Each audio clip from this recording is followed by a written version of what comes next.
जनाब असलम भूतानी साहब सवाल पे पूछें। स्पीकर, बात ये नहीं है जो पार्लियामेंट्री सेक्रेटरी साहब ने कही है।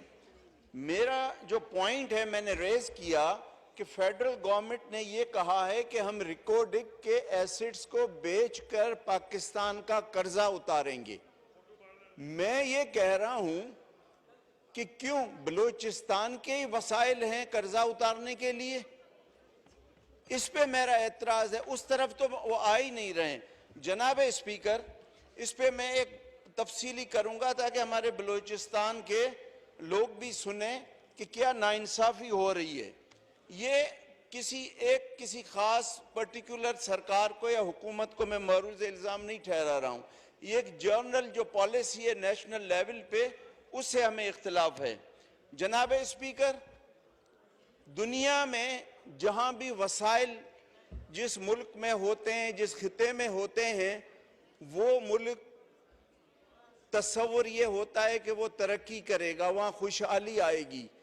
लेकिन बलूचिस्तान की बदकिस्मती ये है कि हमारे ही वसाइल हमारी मुसीबतों और हमारे मसाइल का सबब बन रहे हैं।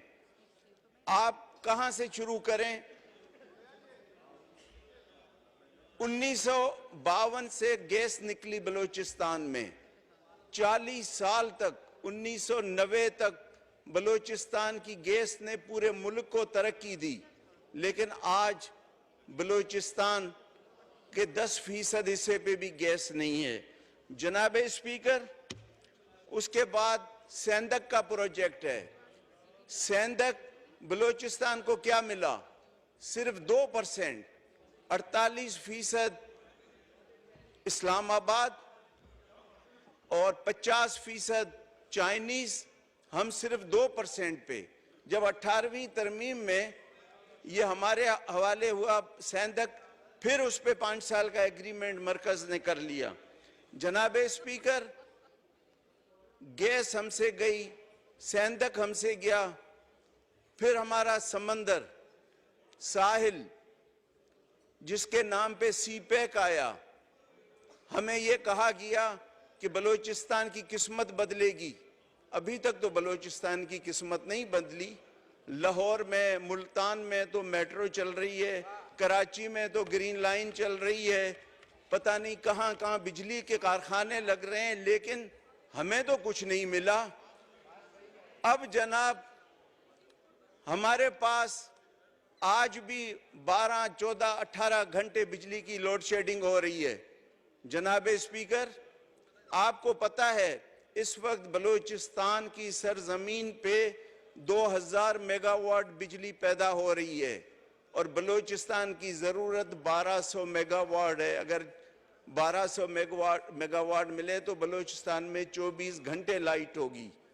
लेकिन जनाब स्पीकर, हमें 600-700 मेगावाट्स मिल रहे हैं, 12-14 घंटे हमारे पास लोड शेडिंग हो रही है। क्यों? जब हमारे पास कारखाने हैं बिजली के तो पहले हमारा हक है।